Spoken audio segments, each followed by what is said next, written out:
Shalom semuanya, selamat pagi, welcome to SIB Live. Bagi Anda yang pertama kali bersama-sama dengan kita di SIB Live, terima kasih karena meluangkan waktu Anda bersama-sama. Nah, pada pagi hari ini saya juga ingin mengucapkan selamat pagi kepada jemaat-jemaat kita yang ada di SIB Live Trono dan juga di Lumut. So, welcome home. I'm so glad that you make time for God this morning.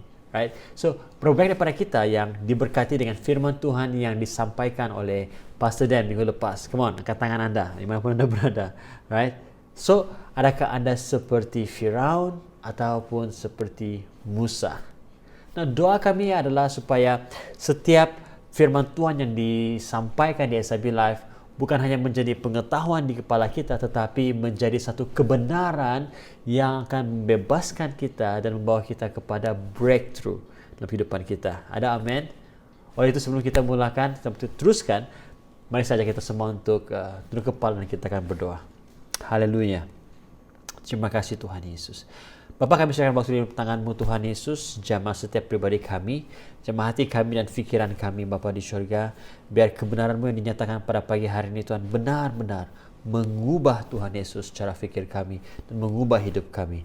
Terima kasih Tuhan, kami serahkan waktu dalam tangan-Mu, di dalam nama Tuhan Yesus yang berdoa. Amin. Haleluya. Nah, firman Tuhan saya pada pagi hari ini adalah sambungan daripada khotbah saya yang saya sampaikan 2 minggu yang lalu. Ya, 2 minggu yang lalu saya berkhotbah mengenai 10 tulah. Jadi saya mulakan tulah yang pertama dan tulah yang kedua. Dan ini merupakan kisah yang popular, yang cukup dikenali dalam Alkitab. Nah, seperti saya katakan pada 2 minggu yang lalu, tulah ini ataupun azab ini dalam bahasa Malaysia adalah respon kepada persoalan yang ditanyakan oleh Firaun. Nah, Firaun menunjukkan kepada kita bahawa manusia ada kecenderungan untuk tidak berubah. Macam bagaimanapun canggih ataupun modernnya kita, kita ada kecenderungan untuk tidak mau berubah. Kita mungkin punya pertanyaan yang sama seperti Firaun di dalam Keluaran pasal 5 ayat 2, Tapi kata Firaun, siapakah Tuhan itu sehingga aku harus mematuhinya dan mengizinkan orang Israel pergi? Aku tidak kenal akan Tuhan dan aku tidak mengizinkan orang Israel pergi. Nah, kalau kita benar-benar jujur pada diri kita sendiri, kita tidak jauh beza daripada Firaun.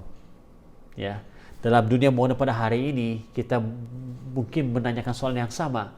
Siapa itu Tuhan? Siapakah Tuhan itu sehingga saya harus taat kepada Dia? Tidak cukupkah saya melakukan pekerjaan yang baik? Tidak cukupkah saya melakukan perkara yang membuatkan saya gembira? Dalam dunia kita pada hari ini, khususnya dalam negara kita Malaysia, sebenarnya kita tidak menolak kebenaran bahwa Tuhan itu wujud. Setidak-tidaknya kita sedar dan kita akui bahwa ada satu kuasa yang menguasai setiap yang ada di dunia ini. Nah, sebagai orang Kristen, pertanyaan yang selalu di dalam pikiran kita, kalau kita benar-benar tanya kepada diri kita sendiri, kita sometimes kita berharap agar boleh atau tidak Tuhan janganlah terlampau sibuk mengenai hidup saya, bolehkah Tuhan kau jangan terlalu menuntut saya untuk melakukan perkara yang saya tidak suka. Kalau kita tanya pada diri kita sendiri, kita berharap agar Tuhan tidak mengganggu kita selagi kita bagi persepuluhan dan persembahan pada hari Minggu, selagi kita datang ke gereja, mengikuti life group or cell, selagi kita tidak komplain mengenai gereja, kita jadi orang Kristen yang baik. Dan Tuhan, saya jadi orang Kristen yang baik, tolong jangan paksa saya buat benda yang saya tidak suka. Kita percaya Tuhan itu wujud. Dan kita percaya bahwa Tuhan mengantar anaknya Yesus untuk menyelamatkan kita. Dan kita juga percaya pada masa yang sama, percaya bahwa kita yang berkuasa, kita mampu untuk berkuasa atas hidupan kita. Karena ada waktunya bila kita berdoa, sepertinya Tuhan tidak menjawab doa kita. Dan kita akhirnya menjadi jawaban kepada doa kita sendiri. Dalam kata lain, kita yang memastikan apa yang kita ingin itu terjadi. Walaupun keinginan kita itu menjadi satu perkara yang menjijikkan di hadapan Tuhan, yang tidak disenangi oleh Tuhan.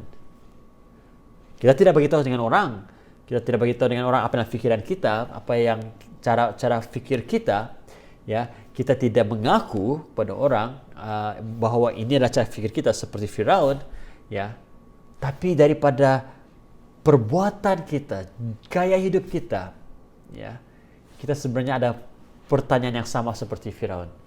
Siapa Tuhan ini? Siapakah Tuhan ini? Kenapa dia mau saya tunduk kepada dia? Dan sampai ke tahap ini, saya mau Anda semua tahu bahwa Tuhan bukan saja mau membebaskan umatnya daripada cengkaman Firaun, ya. Dia sebenarnya boleh melakukannya dengan hanya satu sekelip mata saja, betul atau tidak? Tapi dia memilih untuk membebaskan umatnya melalui tulah-tulah. Ya, untuk apa? Pertanyaan, untuk apa? Kenapa harus melalui tulah seperti itu? Untuk apa? Supaya dia boleh menyatakan dirinya, menyatakan karakter dan kuasanya kepada Firaun dan juga kepada orang Israel. Ya. Jadi pada pagi hari ini firman Tuhan saya adalah sambungan daripada yang 2 minggu lepas, yaitu tajuknya supaya engkau tahu bahwa akulah Tuhan. Bahagian yang kedua atau part 2, ya. Ya. Jadi saya mau kasih refresh memori kita, apakah 10 tulah ataupun azab tersebut. Okey, kalau saya katakan tulah dan azab itu hal yang sama. Tulah dalam bahasa Indonesia dan azab dalam bahasa Malaysia. Okey. Tulah yang pertama adalah darah, kedua adalah katak, agas, lalat, yang kelima adalah kematian binatang ternakan, yang keenam adalah bisul, hujan batu, belang juta, gelap gulita, dan yang terakhir kematian anak sulung. Nah, pagi hari ini saya akan berkhotbah daripada kitab Keluaran pasal yang 8 ayat yang ke-15 hingga kitab Keluaran pasal yang ke-10 ayat yang pertama hingga 29. Dan ini akan merangkumi azab yang ketiga sampai yang azab yang ke-9. Nah, kamu mungkin bertanya, jadi Pastor, bagaimana dengan azab ataupun tulah yang ke-10? Nah, saya tidak akan menyentuh mengenai azab yang ke-10 kerana itu berkait rapat dengan Passover, dengan Good Friday. Dan itu kita akan dengar pada minggu hadapan, hari Jumaat. Okay? Dan saya akan, Pastor Dan, saya percaya akan menyentuh mengenai tulah yang terakhir tersebut. Ya, kerana dia akan firman Tuhan pada Good Friday. So, jangan ketinggalan. Don't miss it. Okay? Ya. So, jadi Keluaran pasal yang ke-8 ayat 15 hingga Keluaran pasal yang ke-10 ayat 1 hingga 29 ini terdiri daripada 76 ayat. Dan kerana masa tidak mengizinkan, saya tidak akan membacakan keseluruhan 76 ayat tersebut. Ya, tapi saya akan highlight beberapa verses, okay, beberapa ayat sebentar nanti. Okay? So, saya minta anda selepas kebaktian ini, anda buka kitab anda ataupun dalam minggu hadapan, anda baca supaya anda benar-benar memahami apa yang terjadi.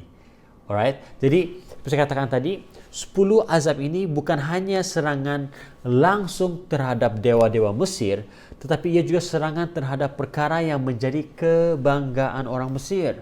Ya, dewa dan dewi Mesir adalah hal yang tidak terpisahkan dari kehidupan seharian orang Mesir pada waktu itu. Nah, tidak mengejutkan jika terdapat lebih dari 2000 dewa-dewi di kuil-kuil Mesir, dan kebanyakan dewa-dewi ini mempunyai peranan yang sama dalam kehidupan Firaun dan juga bangsa Mesir. So kita tahu dalam azab yang pertama dan azab yang kedua itu merupakan serang terhadap dewa Hapi dan juga Dewi Heket. Okey, nah mari kita teruskan. Azab yang ketiga. Azab yang ketiga ini ditujukan kepada Geb. Okay? Dia adalah dewa bumi yang dikatakan sebagai penyokong bumi, dan juga adalah dewa penuaian, harvest god. Ya. Sebilangan terjemahan menggunakan apa? Ya, azab yang ketiga itu menggunakan kutu. Ada juga menggunakan nyamuk. Tapi sebenarnya kita tahu bahawa dalam azab yang ketiga ini, ya, dalam perkataan yang aslinya itu lebih kecil daripada nyamuk, itu agas. Ya, kamu pernah kena gigit agas kah gitu? Wow, sangat-sangat menyakitkan dan memang kesannya itu berhari-hari. Nah, apapun kita tahu bahwa azab atau tulah ini sangat memudaratkan Firaun dan juga orang Mesir. Nah, azab yang keempat adalah lalat, dan ini adalah satu serangan yang ditujukan kepada Wachit yang juga adalah penjaga dari semua kehidupan di Delta Nil. Nah, dua perkara terjadi dalam azab yang keempat ini. Okey, apa yang terjadi adalah yang pertama, dalam pasal yang ke-8 ayat 22 hingga 23 dikatakan, akan tetapi pada hari itu aku akan mengecualikan tanah Goshen yang dihuni para umatku. Di sana tidak akan ada kawanan lalat, supaya engkau tahu bahwa akulah Tuhan yang hadir di tengah-tengah tanah ini. Aku akan mengadakan perbezaan antara umatku dengan rakyatmu. Esok mujizat ini akan terjadi. Dalam ayat 24, maka Tuhan pun berbuat demikian. Maka datanglah begitu banyak kawanan lalat yang masuk ke dalam istana Firaun, ke dalam rumah para pegawainya, dan ke seluruh tanah Mesir. Rosaklah negeri itu akibat kawanan lalat itu. Lalu Firaun memanggil Musa dan Harun, katanya, pergilah, persembahkanlah korban kepada Allahmu di negeri ini. Nah, sepertinya pada waktu itu Firaun ada berubah hati, ya. Tapi sebenarnya bukannya hatinya berubah, dia sebenarnya mau Musa berkompromi dengannya, ya. Dia bukannya mau melepaskan bangsa Israel, tapi sebaliknya Firaun mau mereka menyembah Tuhan tapi di dalam Mesir sendiri. Ya, dan ini bukan rencana Tuhan, ini bukan kehendak Tuhan. Tapi Firaun mau Musa berkompromi dengannya. Ya. Karena Musa tidak tunduk kepada tuntutan Firaun, Firaun mengeraskan hatinya. Ya. Nah, azab yang kelima adalah kematian binatang ternakan, dan ini adalah serangan terhadap dewa Hathor. Dewi Hathor. Nah, di Mesir, sapi atau lembu adalah satu binatang yang suci dan merupakan manifestasi daripada Dewi Hathor, seorang Dewi Ibu dalam bentuk lembu yang mewakili apa? Cinta atau kasih, perlindungan dan kesuburan. Nah, dalam azab yang kelima ini sekali lagi Tuhan menunjukkan perbezaan antara umatnya dan juga bangsa Mesir. Firaun mengeraskan hatinya dan tidak mengizinkan bangsa Israel itu pergi. Lalu datanglah azab yang keenam, yaitu bisul. Nah, apa yang berlaku? Isis, yaitu dewa. Isis tidak dapat buat apa-apa. Isis adalah dewi kesehatan, dewi perkahwinan dan juga kesuburan. Dia dilihat sebagai penyembuh dan dia sangat diyakini memiliki kemampuan untuk membangkitkan orang mati. Ya, tetapi apa terjadi? Kekuatannya tidak dapat menandingi Tuhan. Right? Now, azab yang ketujuh, hujan batu, hail dalam bahasa Inggris. Ini ditujukan kepada dewi lain yang ada di Mesir yang disebut Nat ataupun Nat. Ya, dia juga dikenal sebagai apa? Dewi penutup langit. Ya, dia yang melindungi, dia yang dikenal sebagai dewi yang memegang 1000 jiwa, dewi langit dan semua makhluk surgawi. Nat sendiri pun tidak dapat menghentikan hujan batu daripada jatuh ke atas tanah Mesir. Dan itulah hujan batu yang terburuk yang pernah terjadi di Mesir sejak ia wujud hingga ke hari tersebut. Wow. Ya. Dalam Keluaran pasal yang ke-9 ayat 27, maka Firaun menyuruh agar Musa dan Harun dipanggil. Lalu katanya kepada mereka, kali ini aku telah berdosa. Tuhan itulah yang benar, sedangkan aku dan rakyatku bersalah. Berdoalah kepada Tuhan. Cukuplah sudah guru yang luar biasa dan hujan batu ini. Aku akan mengizinkan kamu pergi. Tidak usah lagi kamu tinggal di sini. Now, sepertinya setelah azab hujan batu ini, sepertinya Firaun sudah bertobat. Tapi sebenarnya dia hanya menipu. Dia hanya berpura-pura. Apa yang berlaku adalah waktu tulah ataupun azab itu berhenti, Firaun mengeraskan hatinya. Dia tidak mengizinkan bangsa Israel pergi. Lalu datanglah azab yang ke-8, yaitu belalang juta ataupun locust. Ya, Osiris adalah dewa kesuburan. Dia juga adalah dewa pertanian, dewa akhirat, dewa orang mati, dewa kebangkitan, dewa kehidupan dan juga tumbuh-tumbuhan. Alright. Nah, pada waktu ini kita perhatikan pegawai-pegawai Firaun tidak dapat bertahan berdiri. Ya. So, karena terlalu banyak azab yang terjadi, mereka tidak bertahan. Jadi mereka memaksa, they force Pharaoh, dia memaksa Firaun untuk mengizinkan bangsa Israel pergi. Tetapi Firaun tidak mau mendengar. Ya, Maka sebaliknya dia berusaha untuk membujuk Musa untuk berkompromi dengannya. Nah, azab yang kesembilan adalah kegelapan. Dan ini ditujukan kepada Ra, itu Tuhan matahari. Ya, adalah Tuhan yang sangat diagungkan, yang paling banyak disembah, oleh orang-orang Mesir pada waktu itu. Ya, dan ini azab ini, kegelapan ini terjadi tanpa apa-apa warning daripada Musa. Ya. Berikut ada yang apa saya sebutkan tadi adalah antara dewa dan dewi yang ada di Mesir. Ya, mereka ini dianggap sebagai sumber pengharapan, sebagai sumber kehidupan, sebagai sumber keselamatan, security bagi Firaun dan juga orang Mesir. Tetapi apa yang terjadi? Semua dewa dan dewi ini dihancurkan oleh Tuhan. Ya, jadi ada 4 karakter Tuhan yang kita boleh perhatikan daripada azab-azab ini. Ada 4 karakter Tuhan yang kita boleh perhatikan. Yang pertama, melalui azab ini Tuhan berbicara, Tuhan mengatakan bahwa aku Tuhan yang benar. Aku Tuhan yang benar. Nah, dalam setiap daripada azab ini, seperti saya katakan tadi, ada Tuhan atau dewa atau dewi yang menjadi serangan, yang diserang. Dan selama ini bangsa Mesir membangun kehidupan mereka berpusatkan kepada dewa-dewi ini.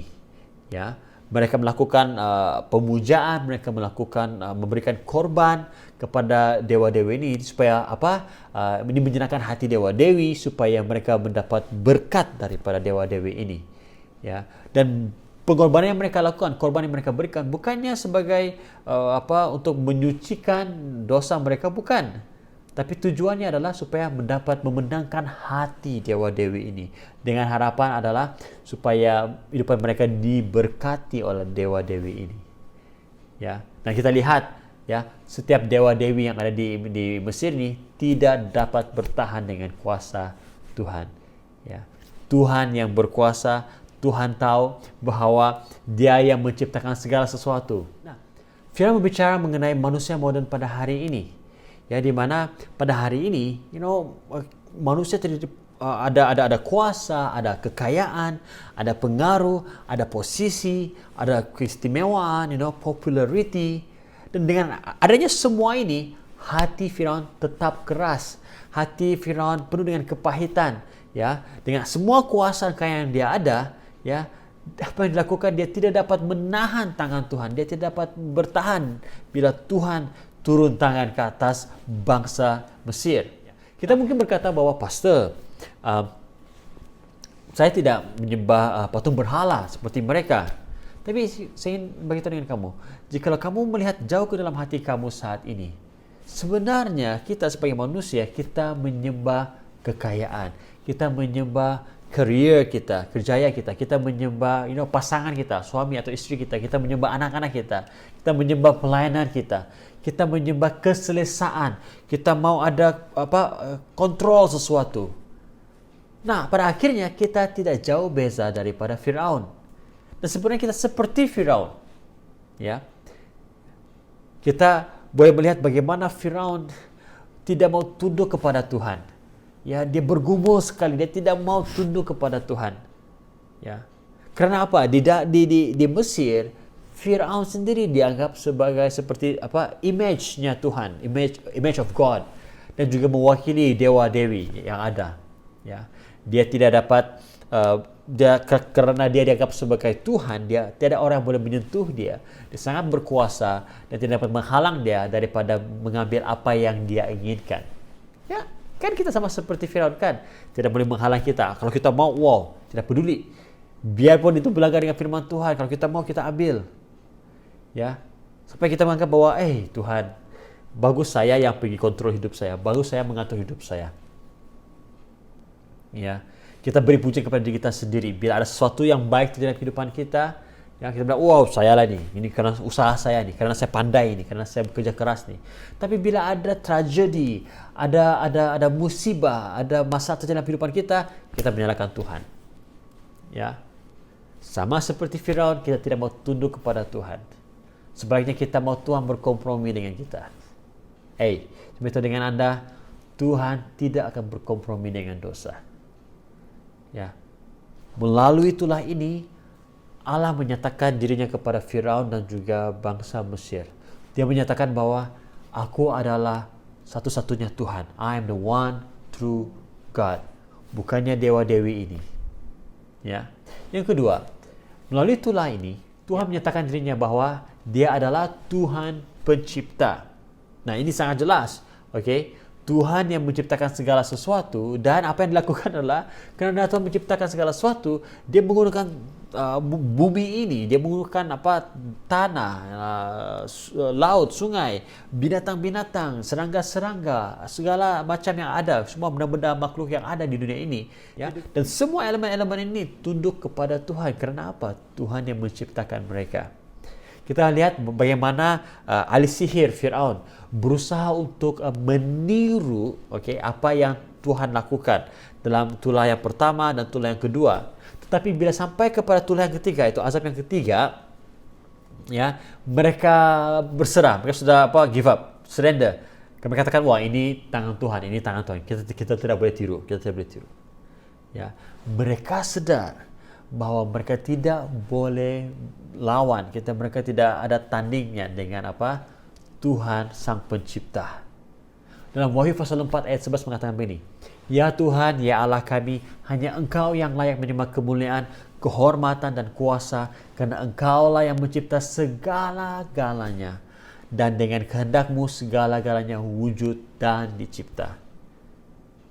Pertanyaan di sini, jikalau kita percaya bahwa adanya Tuhan yang mencipta segala sesuatu, mengapa kita menyembah Osiris? Mengapa kita menyembah Tuhan-Tuhan yang ada dalam dunia ini? Ya, kalau adanya Tuhan yang mencipta, kita percaya bahwa adanya Tuhan pencipta segala sesuatu, mengapa kita mencipta ciptaan? Bukannya mengapa kita menyembah ciptaan dan bukannya menyembah penciptanya? Ya, So saya percaya, pada pagi hari ini Tuhan mau berbicara dengan pribadi kita. Buat kita refleksi dalam diri kita. Adakah kita mengasihi Tuhan, Sang Pencipta, ataupun kita lebih mengasihi ciptaannya? Ya, pernah dengar tadi istilah ini, self-made. Self-made. Nah, self-made ini berbicara mengenai orang-orang yang menjadi sukses, berjaya, kaya karena usaha mereka sendiri.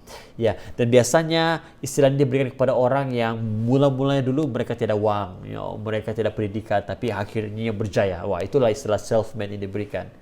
Ya, dan sebenarnya banyak orang Kristen juga menganggap bahwa, wow, saya tidak perlukan Tuhan. Saya perlulah, waktu tentu saja. Tapi sebaliknya yang saya perlukan adalah usaha saya, kemampuan saya.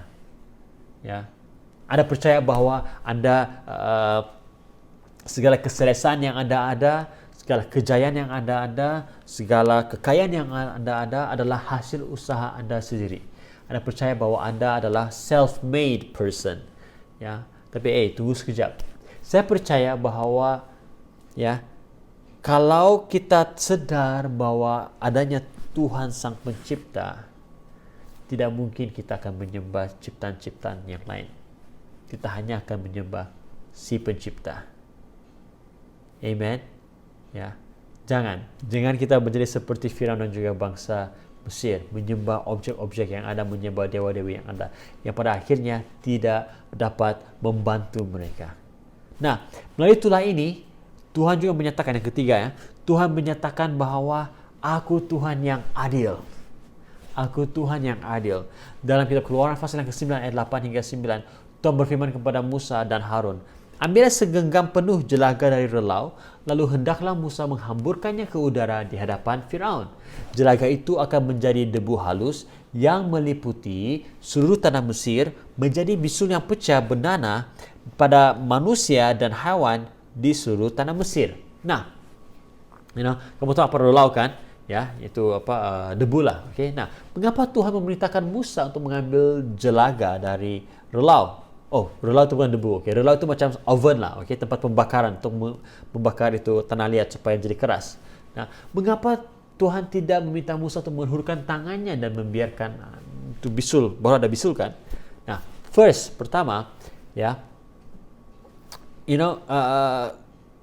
Tuhan dengan adanya relau dan juga jelaga ini, ya, Tuhan membicarakan mengenai keadilannya. Tuhan menyatakan kepada bukan saja Firaun tapi kepada Musa bahwa Dia adalah Tuhan yang adil. Dan kalau kamu masih ingat, ya, di bahagian awal daripada kitab Keluaran ini, ya, apa yang berlaku? Tuhan mengizinkan orang Israel untuk bertambah banyak, memberkati. Ini kan janji Tuhan kepada Abraham dan keturunannya, ya. Apa yang berlaku? Jumlah orang Israel menjadi semakin banyak sehingga Firaun melihat bahwa multiplikasi ini, pertambahan ini akan menjadi suatu ancaman. Jadi apa yang berlaku? Dia berusaha untuk membinasakan umat Tuhan. Makanya dia mengeluarkan perintah agar semua bayi lelaki orang Israel dibuang ke sungai Nil. Kamu masih ingat itu atau tidak? Ya, bahkan dia menekan orang Israel dengan sangat keras, dengan cara memberikan mereka pekerjaan yang sukar. Ya, salah satu pekerjaan yang mereka lakukan adalah mengumpul jerami dan membakar batu bata dalam ketuhar, itu dalam relau. Dan jika mereka gagal menghasilkan bilangan batu bata yang diperlukan dari mereka, ya, mereka akan dipukul, malah dibunuh. Ya. Dan jika Anda ingat dalam Keluaran pasal yang kelima, ketika Musa dan Harun pertama kali bertemu dengan Firaun, ya, mereka meminta Firaun untuk membiarkan umat Tuhan pergi. Apa yang dilakukan Firaun? Dia bahkan menindas bangsa Israel, ya. Dia memerintahkan mereka untuk mencari jerami mereka sendiri dan meminta mereka untuk menghasilkan jumlah batu yang sama. Wow, makin ditekan. Dan kita dapat melihat penghakiman Tuhan dinyatakan ke atas Firaun dan juga para pegawainya ketika Musa mengambil abu tersebut atau debu tersebut, melemparnya ke udara dan menjadi bisul bagi manusia dan juga binatang. Wow, Tuhan itu Maha Pengasih dan Maha Adil. Amin. Ya, kebanyakan orang Kristen pada hari ini melihat Tuhan sebagai seorang yang tidak akan marah. Ya, kan dia kan Tuhan yang penuh dengan kasih. Mana boleh dia marah, mana ada boleh stres atau disiplin. Nah, seperti itu dengan kita tidak boleh mengasihi tanpa adanya rasa marah itu. Ya. Mengasihi seseorang itu memerlukan harus ada rasa marah, di mana kita akan menjadi marah apabila ada seseorang yang mengapa-apakan, yang melukakan, mencederakan orang yang kita kasihi. Okay, so let me give you an example. Okay, jikalau Anda adalah seorang ibu bapa, kamu mungkin akan lebih memahami ini. Nah, saya masih ingat waktu hari di mana saya ada anak saya yang pertama. Saya baru sadar bahwa saya sanggup melakukan apa sahaja pun untuk melindunginya, bahkan sanggup untuk mencederakan orang sekiranya orang tersebut mencederakan atau mengapa-apakan anak saya. Ada kemarahan dalam diri saya jikalau ada sesuatu yang buruk terjadi kepada anak saya. Nah, dan saya sadar bahwa ya, bila kita mengasihi seseorang, ya, pasti kita akan marah jikalau ada sesuatu atau seorang mengapa-apakan orang yang kita kasih tersebut. Ya, Anda mengerti apa yang saya maksudkan? So, jikalau Anda percaya bahwa Tuhan itu adalah kasih, Anda juga harus mengakui, harus sadar bahwa Tuhan akan menyatakan marahnya bila seseorang atau sesuatu mengapa-apakan atau mencederakan anak-anaknya. Oleh itu, apabila kita melihat Tuhan yang menyatakan keadilannya ke atas Firaun dan juga bangsa Mesir, kita harus sadar bahwa keadilan itu lahir daripada hatinya yang sangat mengasihi umatnya. Nah, dalam konteks dunia kita pada hari ini, kita adalah anak-anak Tuhan. Saya mau Anda tahu bahwa sebagai anak-anak Tuhan, Tuhan peduli akan keadaan kita. Ya, Tuhan melihat bagaimana umatnya ditekan. Ya, Tuhan melihat bagaimana umatnya ditindas, bahkan dibunuh karena namanya. Ingat, karena Tuhan mengasihi setiap umatnya, keadilannya pasti dinyatakan. Amen. Ya, dalam Amsal pasal 21 ayat yang ke-15 mengatakan, melakukan keadilan adalah kesukaan bagi orang benar, tetapi menakutkan bagi orang yang berbuat jahat. Jadi melalui daripada azab ini, melalui daripada tulah ini, Tuhan memberitahu kepada Firaun bahwa aku adalah Tuhan yang adil. Aku adalah Tuhan yang adil. Nah, yang terakhir, melalui azab ini, Tuhan menyatakan dirinya bahwa Dia adalah Tuhan yang pemurah dan penyayang. Tuhan yang pemurah dan penyayang.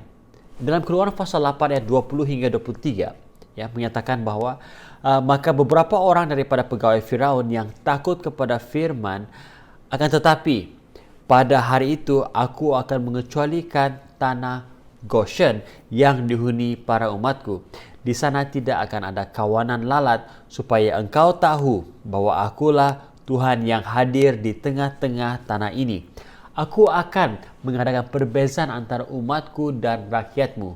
Esok mujizat ini akan terjadi. Dalam Keluaran pasal 9 ayat 3 hingga 4. Maka Tuhan akan mendatangkan penyakit sampar yang sangat teruk kepada ternakan kamu di padang, yaitu kuda, keldai, unta, lembu, serta domba.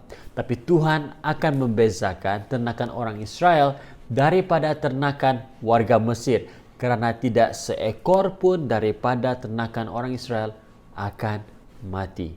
Nah, jadi kita perhatikan sebenarnya umat Tuhan, ya, bertahan. Mereka juga terkesan daripada azab yang pertama dan kedua dan yang ketiga, sama seperti orang Mesir. Nah, tetapi di azab yang keempat sehingga ke azab yang ke-10 ini, Tuhan memagari, melindungi umatnya, sehingga umatnya tidak akan mengalami musibah ataupun azab yang sama seperti yang dialami oleh orang Mesir. Nah, pertanyaannya, kenapa? Ya, kenapa bangsa Israel dilindungi daripada azab atau tulah ini? Adakah karena bangsa Israel lebih baik daripada bangsa Mesir? Adakah karena bangsa Israel mereka lebih benar, orang yang benar daripada orang Mesir? Nah, jawabannya bukan. Bukan karena mereka baik, bukan karena mereka benar. Perlindungan Tuhan ke atas bangsa Israel adalah bukan karena kebaikan mereka. Ya, sebaliknya firman Tuhan menyatakan bahwa bangsa Israel ini adalah bangsa yang tegar tengkuk, degil, bodoh, yang keras kepala. Dan itulah bangsa yang dikasihi oleh Tuhan. Ya, kalau kita perhatikan dalam Keluaran pasal yang ke-32, Anda boleh lihat bagaimana bangsa Israel, meskipun mereka sudah dibawa keluar daripada Mesir, ya, dilepaskan daripada perbudakan, mereka lupa akan Tuhan yang telah membebaskan mereka, sehingga bila di padang gurun mereka membuat patung emas, ya, dan itu dijadikan sebagai Tuhan, sebagai berhala mereka. Tuhan tahu bahwa umatnya akan mengingkari, umatnya akan tidak mentaatinya, tapi Dia tetap menunjukkan kasih karunia dan belas kasihannya kepada mereka. Ya, Tuhan itu penuh dengan kasih karunia dan berbelas kasihan. Ya, jadi waktu saya mempersiapkan firman Tuhan ini, ada satu yang saya temukan daripada 10 azab ini, dan mungkin ada seperti dengan saya. Anda mungkin berfikir bahwa 10 tulah ini berlaku hanya dalam selang masa beberapa minggu. Ya, ada mungkin yang berpendapat bahwa azab ini hanya berlaku dalam masa beberapa bulan, ya. Tapi bagaimana jika saya beritahu kepada Anda bahwa tulah ataupun azab ini tidak semestinya berlaku serta-merta selepas azab yang sebelumnya selesai. Maksudnya habis satu tulah terus dengan serta-merta tulah yang berikutnya. Ya, mungkin itu bukan yang terjadi. Ya, bagaimana kalau saya katakan bahwa azab ini berlangsung lebih daripada mungkin 1 hingga 2 tahun, terjadi dalam tempoh masa yang panjang, ya, dan ada sebabnya. Saya beritahu, ada sebabnya mengapa ini terjadi dalam tempoh yang agak panjang. Nah, perhatikan azab yang kelima. Karena azab ini, karena tulah ini, semua binatang ternakan Mesir mati. Nah, ini dalam azab yang kelima, ya, di mana binatang ternakan mati. Nah, kita perhatikan dalam azab yang ketujuh, ya, dalam kitab Keluaran pasal yang ke-9 ayat 18 hingga 19. Ya, apa yang terjadi? Firman berkata, sesungguhnya esok pada waktu seperti ini akan turun hujan batu yang sangat kuat. Nah, hujan batu ini melanda orang-orang Mesir, tanah Mesir. Ya, dikatakan bahwa ayat 19, ya, sekarang suruhlah orang mengandangkan ternakan kamu dan segala sesuatu yang kau miliki di padang. Semua orang dan hewan yang ada di padang tidak dibawa masuk ke rumah, akan mati ditimpa oleh hujan batu itu. Ya, apa yang Tuhan bagi tahu adalah, ya, Tuhan bagi arahan bahwa bawa masuk. Ya, jangan biarkan itu binatang ternakan dan orang-orang itu di padang, di ladang, ya, bawa masuk, karena jikalau mereka dibiarkan di luar, mereka akan mati terkena hujan batu tersebut. Nah, pertanyaan di sini, Tuhan menyentuh dalam ayat 19 bahwa adanya binatang ternakan. Kita membaca dalam azab yang kelima, ya, semua ternakan orang Mesir mati. Jadi pertanyaannya, dari manakah tiba-tiba muncul binatang ternakan ini? Nah, kenapa ini ada satu pertanyaan yang kita harus pikirkan? Sebab untuk suatu binatang, untuk ada binatang ternakan yang boleh membantu tugas-tugas di ladang, yang sampai satu contohnya lembu. Lembu diperlukan masa 2 tahun untuk seekor anak lembu menjadi lembu yang dewasa yang cukup kuat untuk melakukan tugas-tugas di ladang. Nah, di dalam tulah yang kelima, semua binatang ternakan mati, dan tulah yang ketujuh disebut pula kewujudan binatang ternakan. Maksudnya lebih kurang 2 tahun, ada selang masa 2 tahun. Okey, kita boleh perhatikan di mana selain daripada binatang ternakan, ayat 31 dinyatakan bahwa tumbuhan rami, dan juga barley juga hancur musnah karena hujan batu tersebut. Nah, ada tumbuhan rami dan barley yang pada waktu sedang siap untuk dituai. Fikirkan, ya, jikalau tidak ada binatang ternakan, bagaimana orang Mesir boleh mengusahakan ladang mereka sehingga boleh menghasilkan rami dan juga barley? Maksudnya ada binatang ternakan yang terlibat, ya. Jadi maksudnya daripada azab yang kelima dan ketujuh selama lebih kurang 2 tahun itu, ya, Tuhan mengizinkan bangsa Mesir untuk bertobat, mengizinkan Firaun untuk memikirkan kembali tindakannya, bertobat, dan dengan harapan agar Firaun dan juga bangsa Israel mengikut Tuhan. Kan ada masa di sana. Nah, ini memberitahu kepada kita bahwa Tuhan kita adalah Tuhan yang pemurah dan penyayang. Ya, dia memberikan grace period, dalam bahasa Inggris mengatakan grace period kepada Firaun dan orang Mesir, ya, untuk bertobat. Ya, dapat diperhatikan dalam ayat 20 bahwa beberapa orang daripada pegawai Firaun takut kepada firman Tuhan, melarikan para hamba serta ternakan masing-masing ke dalam rumah. Nah, mereka taat, mereka tahu, mereka sudah mulai sadar bahwa Tuhan orang Israel ini adalah Tuhan yang berkuasa, ya. Nah, namun ada juga dalam ayat 21, ada orang yang tidak mengendahkan firman Tuhan, meninggalkan para hamba serta ternakan mereka di padang, ya. So, jadi setelah selang waktu selama 1-2 tahun itu, ada beberapa orang Mesir yang mulai takut akan Tuhan, ya. Tapi ada juga orang yang mengeraskan hati mereka sama seperti Firaun, ya. Nah, apa yang berlaku pada waktu itu, pada zaman itu, sebenarnya tidak jauh beza dengan apa yang berlaku pada zaman kita pada hari ini, ya, khususnya dalam negara kita. Nah, negara kita mengalami ada banyak jenis bencana alam. Sudah banyak jenis macam bencana alam yang telah kita hadapi. Ada banyak jenis sakit penyakit yang sudah melanda negara kita. Ya, bukan hanya COVID-19, banyak gempa bumi, ya, banjir yang besar, ya, sakit penyakit, virus yang terjadi, virus Nipah, virus JE, H5N1, banyak jenis yang merenggut banyak nyawa. Nah, selalunya bila terjadi bencana alam, dan sakit penyakit, banyak orang mati, selalunya, ya, kita boleh melihat banyak message-message yang viral, ya, message yang viral disampaikan di social media dan juga di WhatsApp yang menyatakan bahwa wow, bila penyakit ini terjadi, bila bencana alam ini terjadi, ini adalah Tuhan, pekerjaan Tuhan. Dia menghakimi orang-orang yang tidak bertobat, dia menghakimi orang-orang yang tidak mengenal Tuhan, ya. Nah, ada juga sampai orang yang menggunakan bencana alam ataupun sakit penyakit ini sebagai alasan untuk menakut-nakutkan orang, bilang, oh kalau kamu tidak bertobat, Tuhan datang nih besok, Tuhan datang nih besok. Nah, saya masih ingat, pada tahun 2015 bila terjadi gempa bumi di Sabah. Ya, kalau saya bagi tahu, ya, dalam masa beberapa minggu setelah pas kejadian itu kan, ya, ada ramai orang-orang yang dulunya tidak datang ke gereja, tiba-tiba muncul di gereja.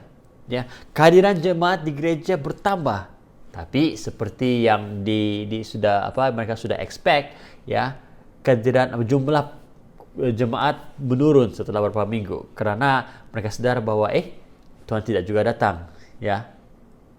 Mereka tahu bahwa oh ini ya sekejap saja nih, ya.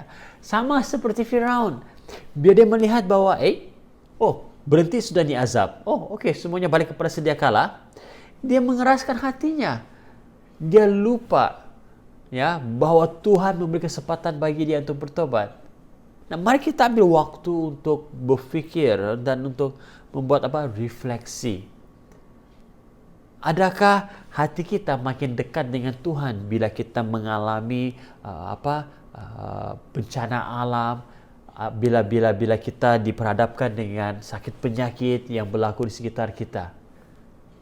Ya, apalagi dalam keadaan pandemik ini, adakah hati kita makin dekat dengan Tuhan? Atau mungkin tahun lepas saja kita mau sungguh-sungguh kepada Tuhan, tapi lama kelamaan kita sudah biasa dengan keadaan seperti ini, kita sudah lupa akan Tuhan. Mungkin kita seperti Christian Firaun, Pharaohish Christian, ya. Kita macam mau bertobat, tapi bila keadaan balik kepada normal, macam tidak perlulah, ya. Roma pasal 2 ayat 4 mengatakan begini. Atau adakah kamu memperkecilkan kebaikan, kemurahan, serta kesabaran Allah yang amat besar? Dan tidakkah kamu tahu bahwa kebaikan Allah membawamu ke pintu pertobatan? Maksudnya begini, ya, jangan kita memperkecil-kecilkan, memandang rendah kesabaran Allah. Bila dia tidak melakukan apa-apa maksudnya dia tidak, ya, dalam satu tempoh waktu tertentu, tujuannya, kesabaran Tuhan itu tujuannya supaya kita dapat bertobat, ada masa kesempatan untuk kita bertobat, ya. Azab ataupun tulah yang melanda bangsa Mesir, ya, selama 1 hingga 2 tahun ataupun mungkin lebih ini, ya, ini menunjukkan kepada kita bahwa Tuhan itu panjang sabar dan penuh dengan kasih karunia. Dia memberikan kesempatan bagi Firaun dan juga orang Mesir untuk bertobat, ya. Nah, jika Anda masih hidup pada hari ini, Anda boleh mendengar khotbah ini, ya, itu semua karena kasih karunia Tuhan. Itu semua karena belas kasihan Tuhan. Amin. Ya. A pandemic, wabak ataupun ya penyakit yang melanda Mesir selama bertahun-tahun sebenarnya memberitahukan kepada kita bahwa Tuhan itu panjang sabar. Ya. Haleluya. Nah, rahmat, ya, yang Tuhan nyatakan kepada kita ini, yang Tuhan berikan kepada kita ini adalah sesuatu yang sebenarnya kita tidak layak untuk terima. Betul atau tidak? Ya, karena kita orang yang berdosa, karena kita orang yang tegar tengkuk.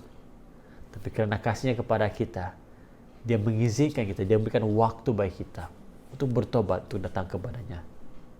Nah, jemaat-jemaat semua, melalui azab ini, Tuhan memberitahukan kepada kita bahwa Dia adalah satu-satunya Tuhan yang benar. Dia adalah pencipta, Dia adalah Tuhan yang adil, dan Dia adalah Tuhan yang pemurah dan penyayang. Kita boleh lihat sebagai respon kepada kekuasaan Tuhan, ya. Kita lihat bahwa ahli sihir Firaun sendiri mengakui bahwa mereka tidak dapat menandingi kuasa Tuhan. Bahkan sebilangan daripada orang Mesir mulai menyadari bahwa Tuhan adalah Tuhan orang Ibrani adalah Tuhan yang benar. Ya, mereka mulai mematuhi, mulai mengikuti perintahnya, dan kita boleh perhatikan ada beberapa pegawai Firaun juga mulai takut akan firman Tuhan dan taat kepada Tuhan. Tapi Firaun memilih untuk mengeraskan hatinya. Nah, jemaat semua, kita dapat memilih untuk mengeraskan hati kita kepada kuasa Tuhan, tetapi kita tidak dapat memilih akibat ataupun implikasi daripada pilihan kita. Nah, mungkin ada di antara Anda yang mengalami situasi yang sangat sukar di dalam hidupmu pada hari ini. Ada mungkin mengalami kerugian demi kerugian, kekecewaan demi kekecewaan, dan Anda mungkin berdoa kepada Tuhan untuk membebaskan Anda daripada pergumulan yang Anda alami saat ini. Dan saya beritahu dengan Anda, kadang-kadang kita meminta Tuhan untuk mengubah situasi yang kita hadapi.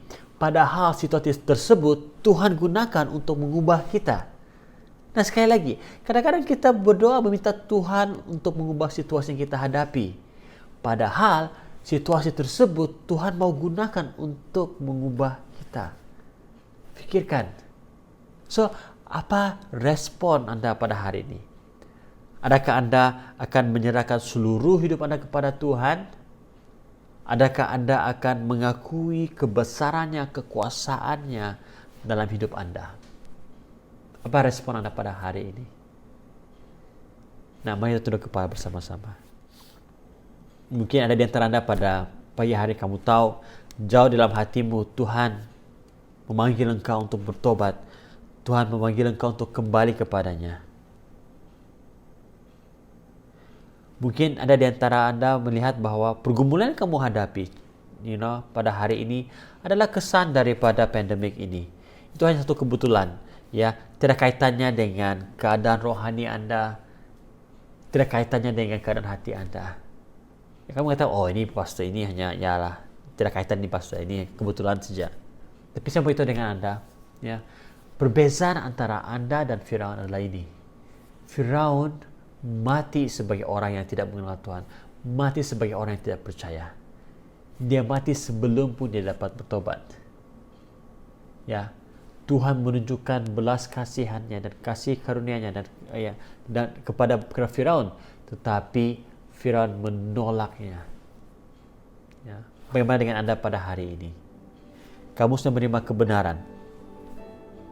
Kamu sudah melihat Tuhan sendiri menyatakan dirinya kepada Anda pada hari ini. Dan saya berdoa agar pada hari ini Anda memilih untuk bertobat dan menyerahkan seluruh hidup Anda kepada Tuhan. Ya, mari kita berdoa. Tuhan, kami mengaku bahwa kami orang yang degil. Kami mudah lupa akan kebaikan-Mu dan segala sesuatu yang Engkau sudah lakukan dalam kehidupan kami. Hari ini kami diingatkan bahwa Engkau adalah Tuhan yang berkuasa atas segala sesuatu yang ada di dunia ini. Bahkan yang ada dalam kehidupan kami itu Tuhan milik-Mu. Kami merendahkan diri kami kepada-Mu saat ini Tuhan. Memohon pengampunan-Mu atas dosa dan kesalahan kami. Ampuni kami atas kebebalan kami Tuhan, kedegilan kami. Di dalam nama Tuhan Yesus saat ini Tuhan, kami menghancurkan segala berhala-berhala yang ada dalam kehidupan kami.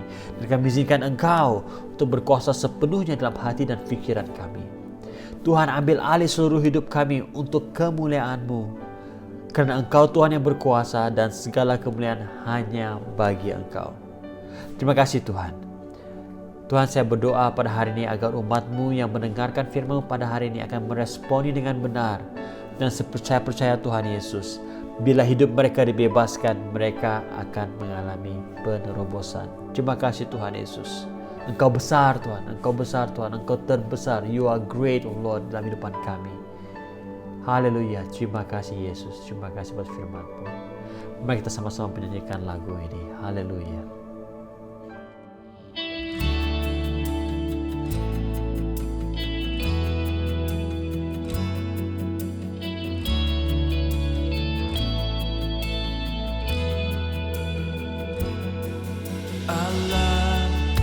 Berkuasa perkasa bertakhta dari surga, dengan kuat dan kasih Allah perkasa. Allah ku berkuasa perkasa bertakhta dari surga, dengan kuat dan kasih Allah perkasa. Allah ku berkuasa perkasa bertakhta dari surga, dengan kuat dan kasih Allah perkasa. Allah ku berkuasa perkasa bertakhta dari surga, dengan kuat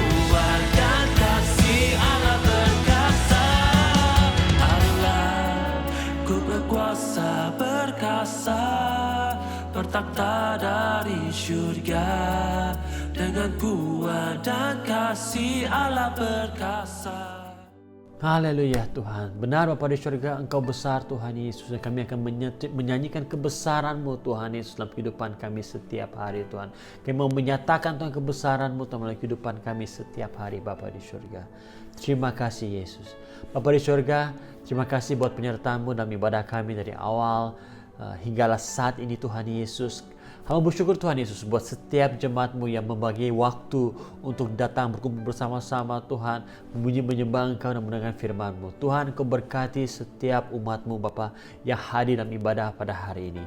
Berkati yang berkeluarga Tuhan, berkati yang single Tuhan, yang bekerja Tuhan, para pelajar Tuhan Engkau berkati Tuhan. Berkati mereka yang memiliki anak-anak Tuhan, berkati anak-anak mereka yang sedang bersekolah Bapa di surga. Tuhan, saya berdoa Tuhan, kiranya kasih dan rahmat-Mu terus tercurah ke atas umat-Mu Bapa di surga. Lindungi dan pelihara umat-Mu Tuhan sepanjang minggu ini Tuhan. Tuhan, kami percaya Bapa di surga janji firman-Mu bahwa Engkau akan menyertai kami dimanapun kami berada. Terima kasih Yesus Tuhan ya. Kami bersyukur Bapa pada pagi hari ini. Jemaat-jemaat kiranya berkat Tuhan menaungi kita, tangan Tuhan menaungi kita, berkat-Nya menyertai kita dimanapun Anda berada. Kiranya wajah-Nya terpancar di atas setiap pribadi kita. Biar kemuliaan-Nya terus terpancar melalui kehidupan kita dimanapun kita berada. Terima kasih Bapa di surga, kami bersyukur buat pagi hari ini Tuhan. Haleluya, haleluya. Terima kasih Tuhan. Di dalam nama Tuhan Yesus, kami bersyukur untuk semua ini. Buat teman Tuhan yang mengasihi Tuhan katakan, amin, amin, amin. Haleluya. Bersyukur bagi Tuhan Yesus. Sekali lagi terima kasih karena Anda hadir dalam ibadah pada pagi hari ini. Ya, jangan lupa minggu hadapan dalam ibadah Good Friday kita akan lakukan secara online melalui Zoom. Ya, jangan lepaskan peluang. Saya percaya Anda akan diberkati. Ya, dan juga seperti biasa We Pray kita pada hari Rabu 8:30 malam dan juga Sabtu 9 pagi. Alright, so jumpa Anda pada minggu hadapan. Have a great weekend. Have a blessed Sunday. Tuhan memberkati.